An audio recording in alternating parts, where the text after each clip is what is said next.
له ونشهد أن سيدنا ومولانا محمدا عبده ورسوله أرسله بالحق بشيرا ونذيرا وداعيا إلى الله بإذنه وسراجا وقمرا منيرا أما بعد فأعوذ بالله من الشيطان الرجيم بسم الله الرحمن الرحيم كل نفس ذائقة الموت وإنما توفون أجوركم يوم القيامة فمن زحزح عن النار وادخل الجنة فقد فاز وما الحياة الدنيا إلا متاع الغرور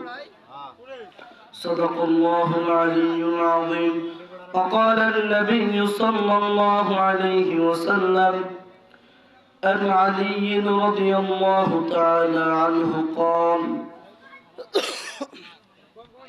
لما ثقلا قال يا علي ائتني بطبقة أكتب فيه ما لا تدل أمتي بعدي فخشيت أن تسبقني نفسي فقلت إني أحفظ ذراعا من الصحيفة فكان رأسه بين ذراعي وعددي فجعلني يوصي بالصلاة والزكاة وما ملكت أيمانكم قال كذلك حتى فادت نفسه وأمر بشهادة أن لا إله إلا الله وأن محمدا عبده ورسوله حتى فادت نفسه من شهد بها حرم على النار صدق الله مولانا العظيم وصدق رسوله النبي الأمي الكريم ونحن على ذلك لمن الشاهدين والشاكرين والحمد لله رب العالمين সকলে আমরা বরকতের উদ্দেশ্যে দরুদ ইব্রাহিম পড়ি اللهم صل على محمد وعلى آل محمد كما صليت على إبراهيم وعلى آل إبراهيم إنك حميد مجيد اللهم بارك على محمد وعلى آل محمد كما باركت على إبراهيم وعلى آل إبراهيم إنك حميد مجيد الحمد لله ডাংশিটঘাট মাদ্রাসার উদ্যোগে হাফেজ ছাত্রদের সম্মানী পাগড়ি প্রদান উপলক্ষে আজকের এই মাহফিলের সম্মানিত সভাপতি, প্রধান অতিথি, প্রধান বক্তা, দ্বিতীয় বক্তা ইনশাআল্লাহ যত সময়ে কথাবার্তা বলবেন।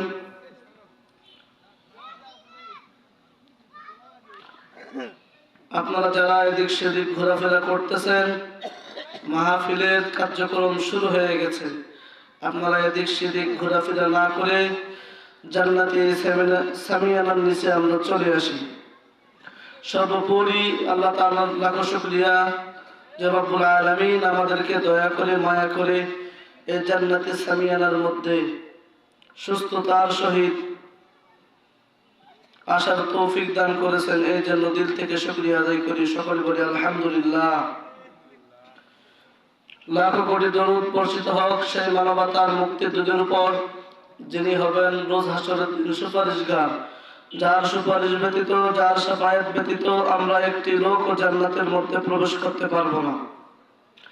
তিনি তার উম্মতকে এতই মহাব্বত করেন, এতই ভালোবাসেন, যার মায়ায় আজ মদিনায় শুয়ে শুয়ে হাবিলি উম্মতি হাবিলি উম্মতি বলে কাঁদতে থাকেন। আমার উম্মতের কি হবে, আমার উম্মতের কি হবে কথা বলে কাঁদতে থাকেন। সে রহমতের নবীর প্রতি আমরা অন্তরে অন্তঃস্থল থেকে দরুদ প্রেরণ করি। সকলে বলি সাল্লাল্লাহু আলাইহি ওয়াসাল্লাম। আমি আজকে যে বিষয়টার উপরে কথা বলার জন্য নিয়ত করেছি, সে বিষয়টা হলো দুনিয়া এবং আখিরাতে সফলতার জন্য আমাদেরকে কি আমল করতে হবে, এই বিষয়ের উপরে কথা বলবো। এই বিষয়ে কোরআনের মধ্যে আল্লাহ তাআলা কি মেসেজ দিয়েছেন এবং নবীজি সাল্লাল্লাহু আলাইহি ওয়াসাল্লাম হাদিসে মুবারাকার মধ্যে কি মেসেজ দিয়েছেন, এ সম্পর্কে কিছু কথা বলার চেষ্টা করব। ওমা তৌফিক ইল্লা বিল্লাহ।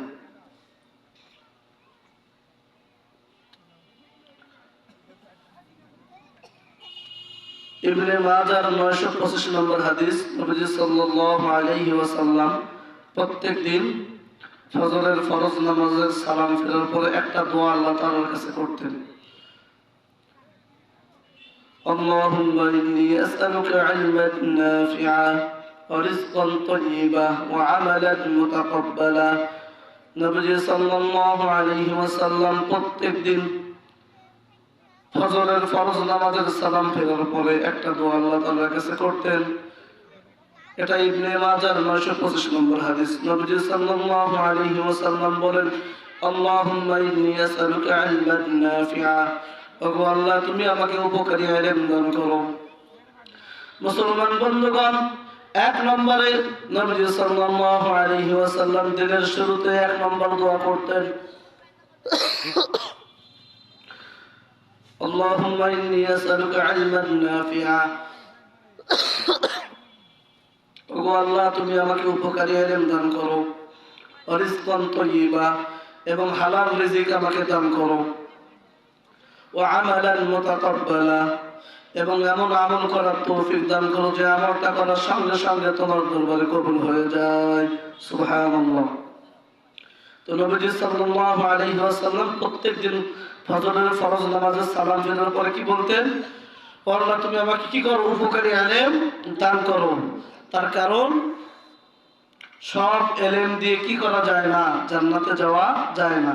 কোন ইলমের মাধ্যমে মানুষ জান্নাতের পথে চলবে? উপকারী ইলমের মাধ্যমে। আজকের যে এদারা, যে মাদ্রাসা, এই মাদ্রাসার মধ্যে উপকারী, সেই উপকারী ইলমের উপরে পড়াশোনা হয়। এই মাদ্রাসার মধ্যে উপকারী ইলম শিক্ষা দেওয়া হয় এবং বাচ্চারা কি করে, তলবে ইলমরা এখানে উপকারী ইলম অর্জন করে। আলহামদুলিল্লাহ।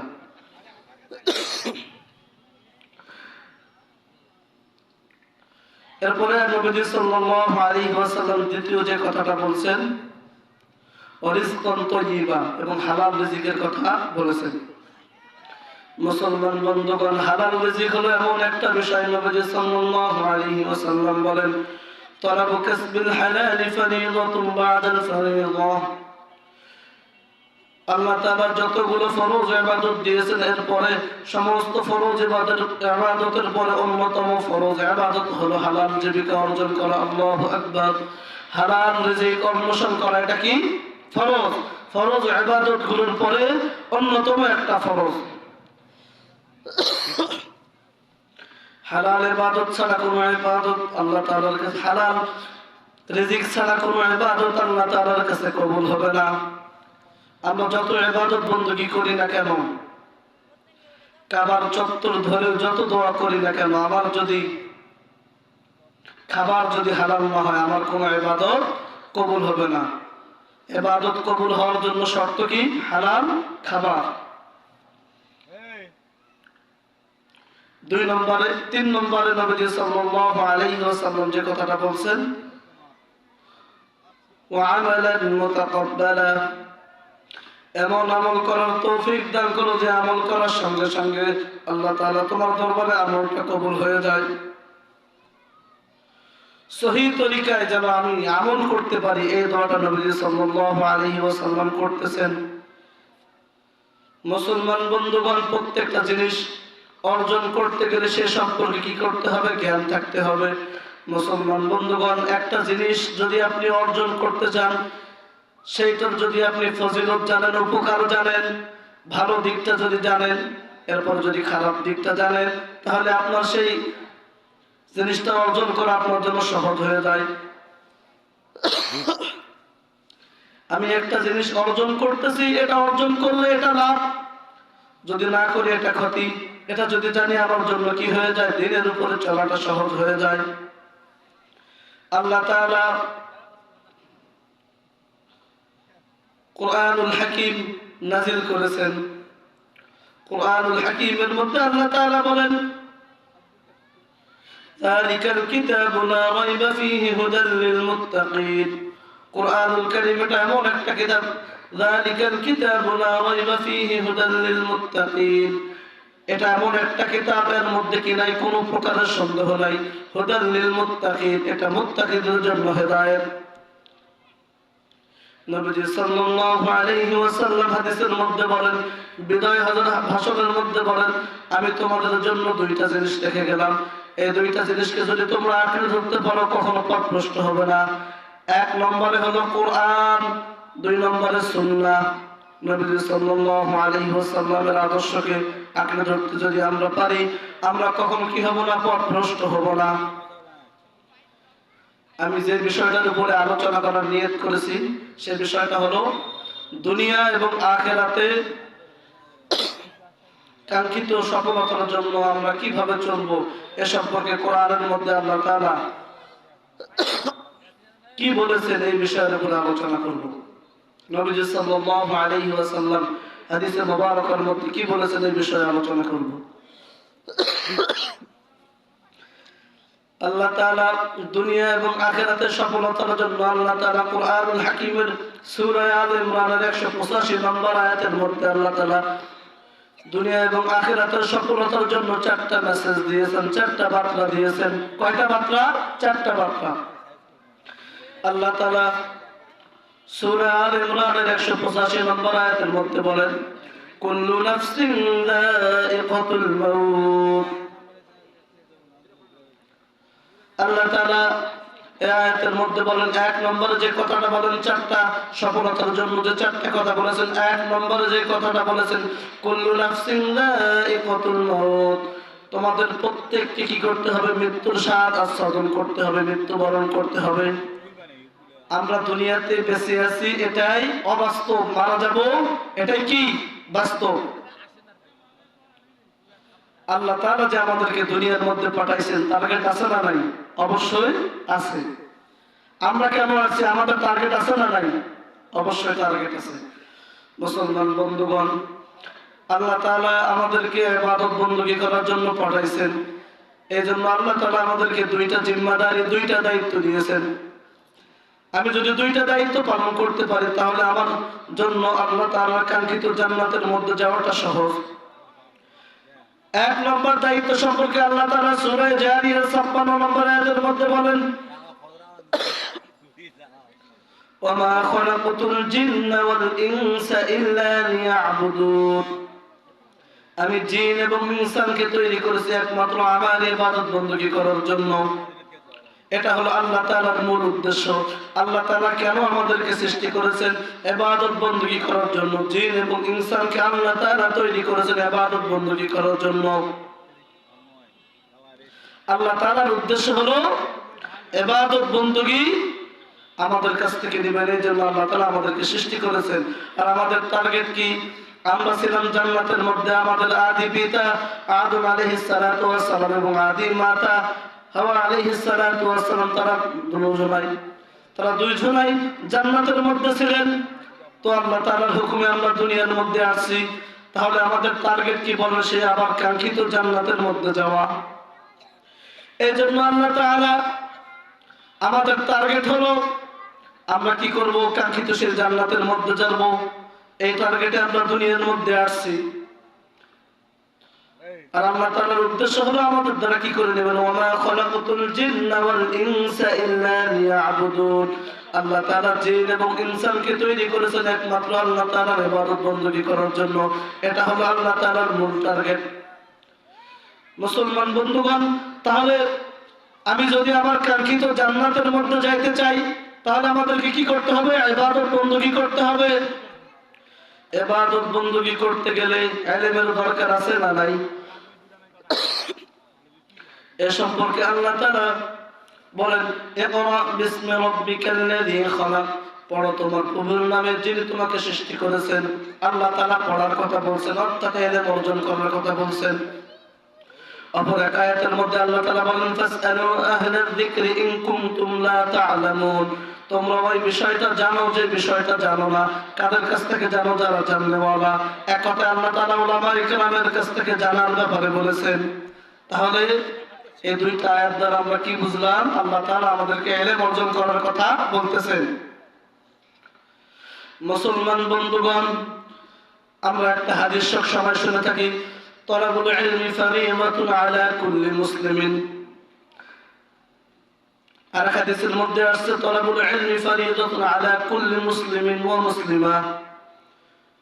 নবী সাল্লাল্লাহু আলাইহি ওয়াসাল্লাম বলেন তলাবুল ইলমি ফারিদাতুন আলা কুল্লি মুসলিমিন ওয়া মুসলিমা, প্রত্যেকটা নর নারীর উপরে ইলমে দ্বীন শিক্ষা করা ফরজ।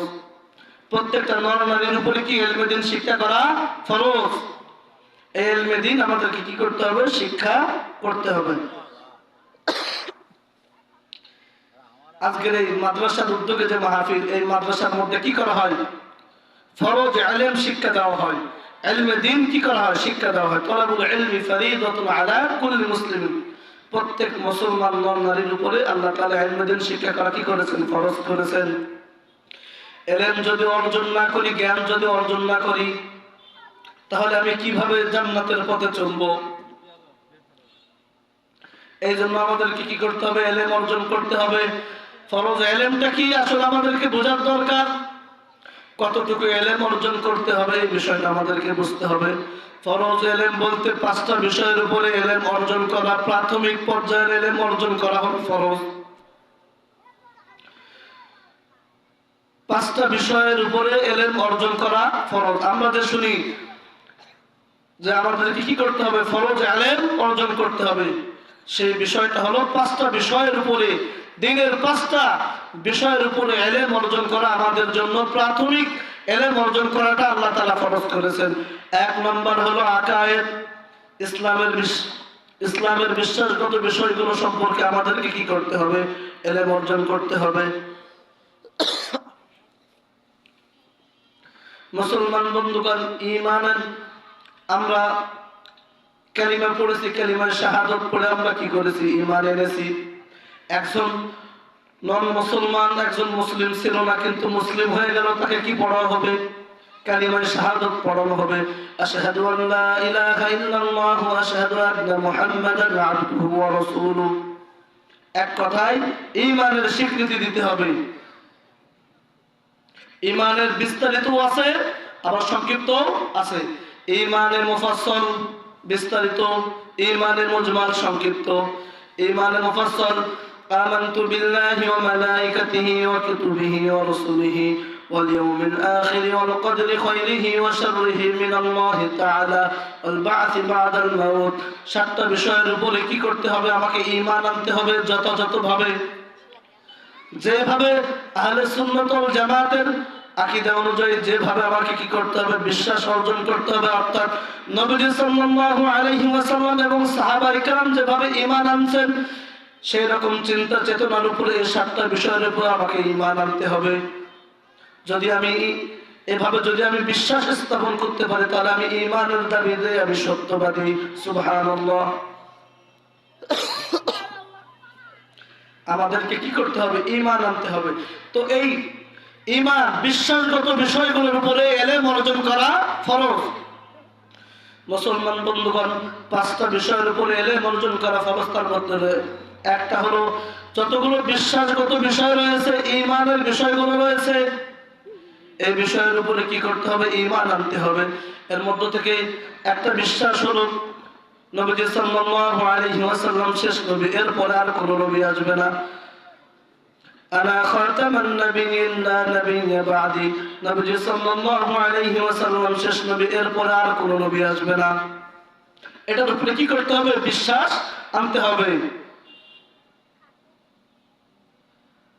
এই দেশের মধ্যে এমন একটা দল রয়েছে, তারাও নিজেদেরকে মুসলিম দাবি করে, আমাদের নবীকে নবী হিসেবে মানে, শ্রেষ্ঠ নবী হিসেবেও মানে, কিন্তু শেষ নবী হিসেবে মানে না। তারা হলো আহমদিয়া জামাত, অর্থাৎ কাদিয়ানী সম্প্রদায়। গোলাম মির্জা কাদিয়ানীর কথা বলতেছি। এই সম্প্রদায় বিশেষ করে পঞ্চগড়ের মধ্যে আছে, কাদিয়ানি পল্লী রয়েছে। মুসলমান বন্ধুগণ, দেখেন বিশ্বাসটা কত বড় বিষয়। বিশ্বাসের উপরে, ঈমানের উপরে আমার জান্নাত এবং জাহান্নাম। কোন ব্যক্তির যদি যারা পরিমাণ ঈমান যদি থাকে, মুসলিম শরীফের কিতাবুল ঈমানের অধ্যায় থেকে বলতেছি, দেখেন ঈমানটা কত বড় বিষয়। ঈমানের উপরে যে বিশ্বাসগত বিষয়ের উপরে যে আমাকে ইলম অর্জন করতে হবে, এটা আমার জন্য কত বড় বিষয়।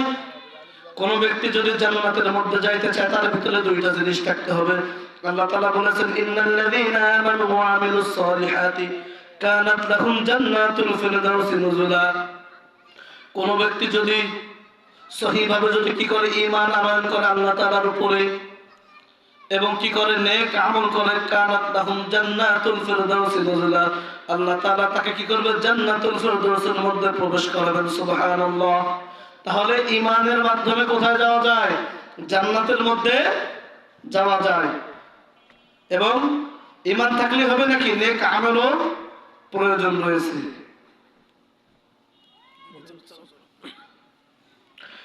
তো ঈমানটা কত বড় বিষয়। মুসলমান বন্ধুগণ, ঈমানের কারণে একজন ব্যক্তি জান্নাতি হয়, আর একজন ঈমান যদি না থাকে, আর একজন ব্যক্তি আমার মতো দেখতে, চেহারা সুন্দর, চেহারা মানুষের মতোই দেখতে, কিন্তু ঈমান নাই, কোনো 6 পয়সার কোনো দাম নাই আল্লাহ তাআলার কাছে। মুসলমান বন্ধুগণ, যদি ঈমান না থাকে, যদি নেক আমল থাকে, কোনো দাম নাই আল্লাহ তাআলার কাছে। নেক আমলের কারণে জান্নাতের মধ্যে যাওয়া যায় না।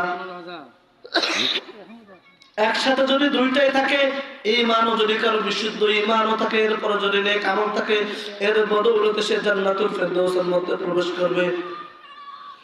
খ্রিস্টান একজন মহিলা ছিল, সে শান্তিতে নোবেল পুরস্কার 4 বার পেয়েছিল। তার নাম হলো মাদার তেরেসা।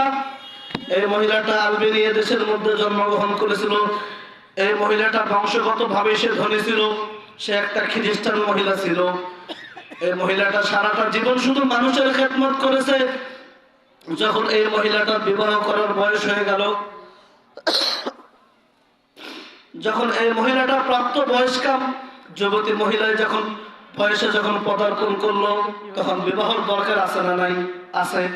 তখন এই সময়ের মধ্যে এই মহিলাটা এত মানব সেবা করার তার ইচ্ছা সারাটা জীবনে। এই সময়ের মধ্যে, বিবাহ করার সময়ের মধ্যে ওই মহিলাটা চিন্তা করলো, আমি যদি বিবাহ করি তাহলে আমি একজনের অধীনে হয়ে যাব। আমি যদি বিবাহ করি তাহলে আমার স্বামীর অধীনে আমি চলে যাব, তখন আমি স্বাধীনভাবে কোনো মানব সেবামূলক কাজ করতে পারবো না। এই দিকে লক্ষ্য করে ওই মহিলা, ওই মাদার তেরেসার মহিলা, ওই আলবেনিয়ার এই মহিলা কি করলো না? বিবাহ করলো না। বিবাহর বয়সে কি করলো না? যুবতী বয়সে সে কি করলো না? বিবাহ করলো না। সারাটা জীবন সে কি করলো? নেক আমল করলো। তার শত শত জমি, তার শত শত সম্পদ, তার সংস্থা থেকে সে সারাটা জীবন মানুষের কল্যাণে, অভাবগ্রস্ত দেশের মধ্যে গিয়ে নিজে বিমানের মধ্যে চড়ে সেই দেশের মধ্যে গিয়ে, এরপরে হেলিকপ্টারে চড়ে সেই দরিদ্র, অভাবগ্রস্ত, ক্ষুধার্ত ব্যক্তিদের কাছে গিয়ে, পরিবারগুলোর কাছে গিয়ে তিনি কি করতেন? খাবার দান করতেন। স্বার্থহীন ভাবে খাবার দান করতেন, নেক আমলগুলো করতেন। তো মুসলমান বন্ধুগণ, আমার প্রশ্ন হলো, এই মহিলাটা সারাটা জীবন এরকম ভাবে মানব সেবা করে দুনিয়া থেকে বিদায় নিয়ে গেল। মহিলাটা ছিল খ্রিস্টান মহিলা। আপনি বলুন তো, এই মহিলাটা কি জান্নাতি না জাহান্নামী? বলেন তো, জান্নাতি হবে নাকি? এই মহিলাটা তো অনেক নেক আমল রয়েছে, কিন্তু এই নেক আমলের কারণে এই মহিলাটা জান্নাতে যাইতে পারবে? পারবে না। আল্লাহ তাআলা সূরা কাহাফের মধ্যে যে কথাটা বলছেন, আমি জান্নাতে দিব, দুইটা জিনিস থাকতে হবে। একটা হলো বিশুদ্ধ ঈমান।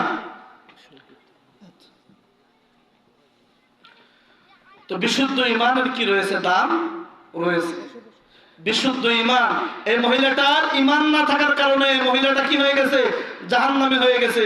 তার কিন্তু নেক আমলের কি নাই? কোনো অভাব নাই। মুসলমান বন্ধুগণ, তার নেক আমল অনেক থাকার কারণে, কিন্তু ঈমানের দৌলত না থাকার কারণে, ঈমানের বিষয় না থাকার কারণে তার এই ব্যক্তিটা, এই মহিলাটা কি করতে পারেনি? জান্নাতের মধ্যে যাইতে পারেনি। এই জন্য ঈমান একটা এমন একটা বিষয়, কোন ব্যক্তির যদি জাররা পরিমাণ ঈমান যদি থাকে, এখন শেষ করে দিচ্ছি, কোন ব্যক্তির যদি, আমি এই কথাটা বলে শেষ করে দিচ্ছি, কোন ব্যক্তির যদি জাররা পরিমাণ ঈমান থাকে, যত গুনাহ করুক না কেন, জাররা পরিমাণ যদি কোন ব্যক্তির ঈমান থাকে, তার মর্যাদাটা কি, সে ব্যক্তিটা কি জান্নাতে যাইতে পারবে কি পারবে না, সেই বিষয়টা আমাদেরকে জানার দরকার। আল্লাহ তাআলা খালিদিনা ফিহা আবাদা বলে যত জায়গার মধ্যে কোরআনুল হাকিমের মধ্যে বলেছেন যে এরা সবাই চিরকাল জাহান্নামের মধ্যে যাবে, এই ব্যাপারে কখনো ঈমানদারদের ব্যাপারে কখনো বলেননি, কাফের মুশরিকদের ব্যাপারে বলেছেন। মুসলিম শরীফের মধ্যে কিতাবুল ঈমানের অধ্যায়ের মধ্যে আছেন নবীজি সাল্লাল্লাহু আলাইহি ওয়াসাল্লাম বলেন, কোন ব্যক্তি যদি জাররা পরিমাণ ঈমান থাকে, সে যদি যতই গুনাহ করুক না কেন, গুনাহের কারণে তার ব্যাপারে সাময়িক হাসরের মাঠে হিসাবের মাধ্যমে জাহান্নামের ফয়সালা হয়ে যাবে। 5 বছর 10 বছর 20 বছর যেরকম ভাবে সশ্রম কারাদণ্ড হয়, শাস্তি হয়, এই শাস্তির পরে মানুষ কি জেলখানার মধ্যে থাকে না, বাহির হয়ে যায়, বাহির হয়ে যায়। অনুরূপ ভাবে এই ইমানদার ব্যক্তি দুনিয়ার মধ্যে অনেক গুনাহ করার কারণে সে ব্যক্তিটা জাহান্নামের মধ্যে সাময়িক গেছে, কিন্তু তার শাস্তি, তার এই পাপের শাস্তি জাহান্নামের মধ্যে হওয়ার পরে একটা সময় আল্লাহ তাআলা মাফ করে দিবেন। উতাকাতুর রহমান আল্লাহ তাআলা মাফ করে দেন, নহরুল হায়াত আল্লাহ তাআলা জান্নাতের পাশে আল্লাহ তাআলা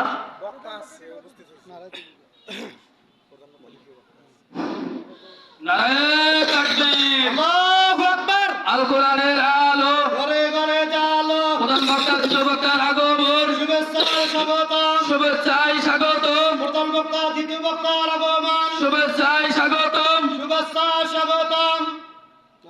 নারায়ে তাকবীর, আল্লাহু আকবার। তো এই জাররা পরিমাণ ঈমানের কারণে এই ব্যক্তিটা একদিন জান্নাতের মধ্যে যাবেন। নহরুল হায়াত একটা জীবনের একটা নদী রয়েছে, আল্লাহ তাআলা এই নদীর মধ্যে গোসল করে এরপরে তাকে দয়া করে মায়া করে জান্নাতের মধ্যে দিবে। কিসের কারণে? জাররা পরিমাণ ঈমানের কারণে। আল্লাহ তাআলা আমাদেরকে ঈমান এবং নেক আমল বেশি বেশি করে করার তৌফিক দান করুক। আখির দাওয়ানা আলহামদুলিল্লাহি রাব্বিল আলামিন। আসসালামু আলাইকুম ওয়া রাহমাতুল্লাহ।